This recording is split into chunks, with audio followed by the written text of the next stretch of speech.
Якія страшныя звесткі схавалі ад беларусаў? Як былы ахоўнік Лукашэнкі выпадкова падставіў сям'ю свайго начальніка, а таксама чым адзначыліся адразу два беларускія міністры? Вітаем, сябры! Гэта наша Ніва, і зараз мы ўсё вам раскажам. Беларусь працягвае зарабляць крывавыя грошы на чужой бядзе. На выхадных пасля удару расіян па ўкраінскім Харкаве загінулі 11 чалавек, а ў парэштках гэтай ракеты, якая забіла людзей, знайшлі беларускія камплектуючыя, вырабленыя на мінскім заводзе «Інтэграл». У прынцыпе, тое, што беларускі холдынг супрацоўнічае з расійскімі прадпрыемствамі, даўно не сакрэт. Пасля пачатку вайны расійскі бок інвеставаў у «Інтэграл» 350 мільёнаў даляраў, а еўрапейцы унеслі мінскі холдынг у санкцыйны спіс. Але ў цяперашняй сумнай гісторыі адметна наступнае. Ракета, якой білі па Харкаве, гэта новая звышсакрэтная распрацоўка. Яна пакуль што не мае асобнай назвы і фігуруе як «Ізделія-30». У яе настолькі вялікая далёкасць палёту, што ракета можа біць па ўсёй тэрыторыі Украіны, што і адбылося ў ноч на 7 сакавіка. Лукашенко сабраўся саліць беларускую глебу. На апошняй нарадзе ён падзяліўся сваёй новай прыдумкай і загадаў чыноўнікам правесці адпаведны эксперымент. А что если взять слой отходов от калийных солей, слой положить органики, слой торфа, все это перемешать, и что получится? Наверное, хуже не будет, там же все-таки часть удобрений калийных остается. Усё гэта гучыць пераканаўча, але як трапна заўважылі журналісты партала «Зеркала», фактычна Лукашенко хоча саліць зямлю, бо адкіды ад вытворчасці калійных угнаенняў ці так званы галітавы адвал – гэта ў асноўным павараная соль. Карыснага для глебы ў ёй нічога няма, і соллю зямлю не ўгнойваюць. Але загад Лукашэнкі ўжо атрымаў прэм'ер-міністр Беларусі Аляксандр Турчын, таму хутчэй за ўсё ад эксперыментаў яму нікуды не падзецца. Дарэчы, звярніце ўвагу на дзіўную лексіку Лукашэнкі. Солигорский район ён цяпер чамусьці называе губерніяй. Надо посмотреть, какое-то бедное взять поле, почвы бедные, а у нас там и у меня под носом их хватает, и попробовать на каком-то участке. Это же не проблема. А может быть, мы решим проблему с этими отвалами, которые у тебя там в губернии были вокруг Солигорска. Надо поэкспериментировать. Сталі вядомыя новыя падрабязнасці загадкавай смерці. Аказалася, што ўлады даведаліся прычыну трагедыі і нават на яе адрэагавалі, але ж пакінулі ўсе падрабязнасці ў сакрэце. Партал «Зеркала» здабыў закрыты ліст ад Цэнтра экспертыз у сферы аховы здароўя. І аказалася, што па даручэнні Мінздрава збіраліся даныя з усіх медустаноў Беларусі па непажаданых рэакцыях на антыбіётык цэфтрыаксон, вытворчасці барысаўскага завода медпрэпаратаў. Гаворка ідзе пра ўсё той жа цэфтрыаксон, ад якога 8 сакавіка ў дзяржынскай радзільні сканала маладая жанчына. Дык вось, высветлілася, што з 1 студзеня 2020 года і па 22 чэрвеня 25 так званыя непажаданыя рэакцыі на гэты прэпарат былі ў 62 пацыентаў. Двое з іх, пажылы мужчына 73 гадоў і 11-месячнае дзіця, упадалі ў кому, але ж іх удалося выратаваць, а яшчэ 4 чалавек памерлі. Так, у сакавіку 24 года памёр 24-гадовы хлопец,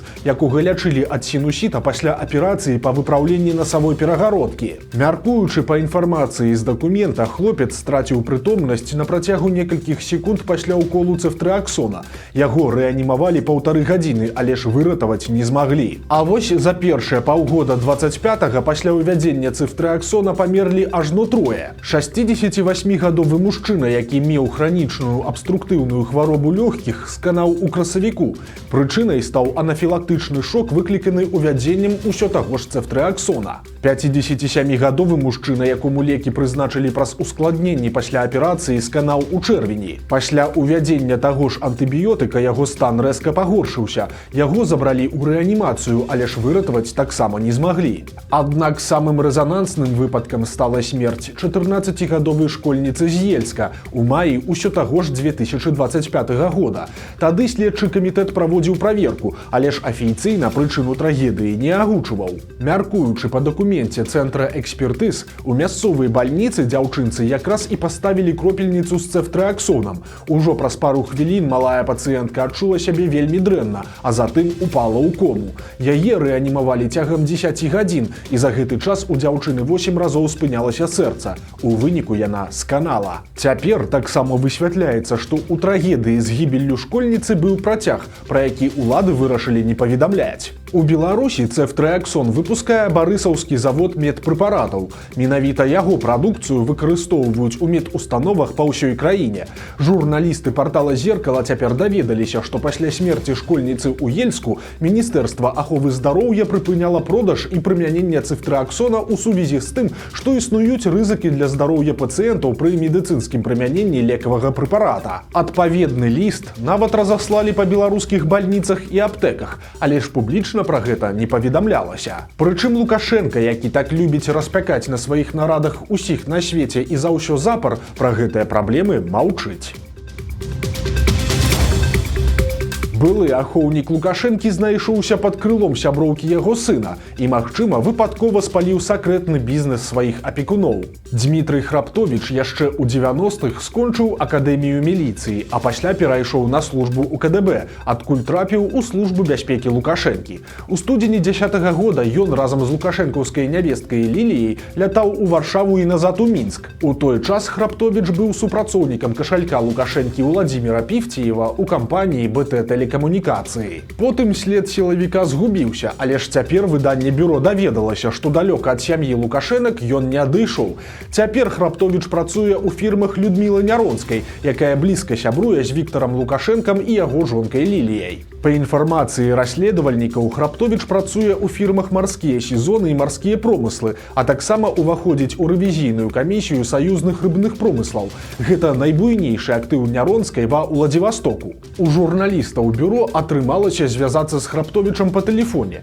Ён сваю сувязь з сяброўкай Лукашэнак адмаўляць не стаў і растлумачыў, што ў холдынгу Няронскай працуе юрыстам. Тут ёсць яшчэ адзін цікавы момант, бо нумар тэлефона Храптовіча фігуруе і ў яшчэ адной кампаніі, нядаўна створанай у Мінску. Называецца яна «Алвілія» і займаецца здачай нерухомасці ў арэнду. Усе даныя пра яе засакрэчаныя, што пры ўдзеле ў гэтым бізнесе Храптовіча наводзіць на пэўныя думкі, бо не выключана, што «Алвілія» была створаная як асабістая таемная фірма сям'і Віктара Лукашэнкі. На гэта ўказвае яе назва, вельмі падобная на акронім, складзены з імёнаў членаў яго клана – Аляксандр, Віктар, Лілія. Атрымліваецца «Алвілія». Ну а любоў сям'і Лукашэнак да такіх фокусаў даўно і добра вядомая. Падобны акронім раней ужо выкарыстала і жонка Дмітрыя Лукашэнкі. Свае ініцыялы Ганна Сергеевна Лукашенка яна зашыфравала ў творчым псеўданіме Ганна Сялук. Тое ж яна прарабіла і з фірмай ANSL Production, склаўшы назву кампаніі са сваіх імя па бацьку і прозвішча.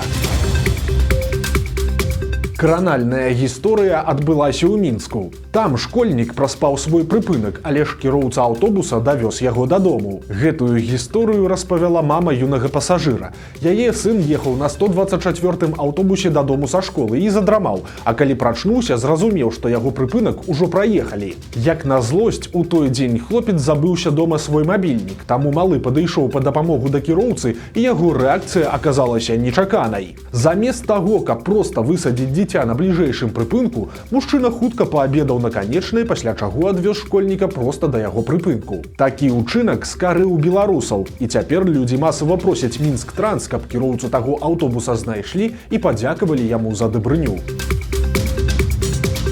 Чыноўнікі расказалі, колькі ў Беларусі бедных і колькі багатых. Па звестках Белстата за рысай беднасці ў нашай краіне жывуць 3,3% беларусаў. Атрымліваецца немалая лічба, больш за 300 000 чалавек, што параўнальна з насельніцтвам абласнога цэнтра. Прычым дзяржава лічыць беднымі тых, хто мае сярэдні душавы даход ніжэйшы за бюджэт пражытачнага мінімуму, які ў канцы мінулага года складаў 491 рубель і 9 копеек. Калі чалавек мае хоць на копейку больш, то гэта ўжо беднасцю не лічыцца. Ну а падатковая у сваю сваю чаргу, расказала, колькі беларусаў зарабляюць больш за 200 тысяч рублёў на год і, адпаведна, плацяць новы падвышаны падатак на багатых. Такіх заможных суайчыннікаў знайшлося немат, усяго толькі 7700 чалавек.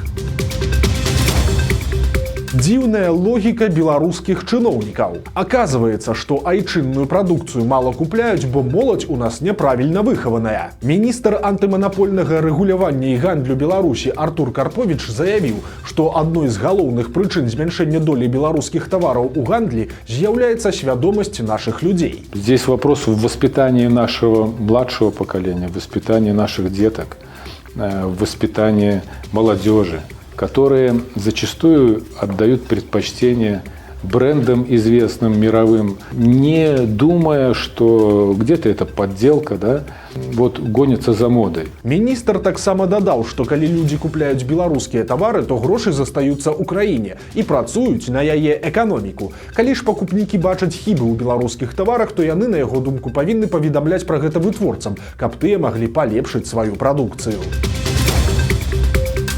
Ну а міністр адукацыі заявіў пра жаданне пашыраць і папулярызаваць рускую мову. На канферэнцыі ў Маскве Андрэй Іванец прапанаваў, цытата, каб Беларусь стала пляцоўкай для правядзення важных мерапрыемстваў, якія будуць накіраваныя на папулярызацыю і пашырэнне выкарыстання рускай мовы.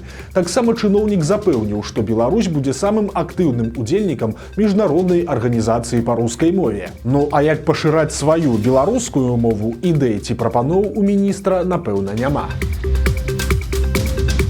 Пакупка з падвохам. Цяпер парэшткі сядзібы, вядомай як мураванка Храптовічаў, прадаюць усяго толькі за 90 рублёў, то бок за 30 баксаў. За гэтыя грошы пакупніку прапануюць цэлы комплекс закінутых гаспадарчых пабудоў у так званым замкавым стылі.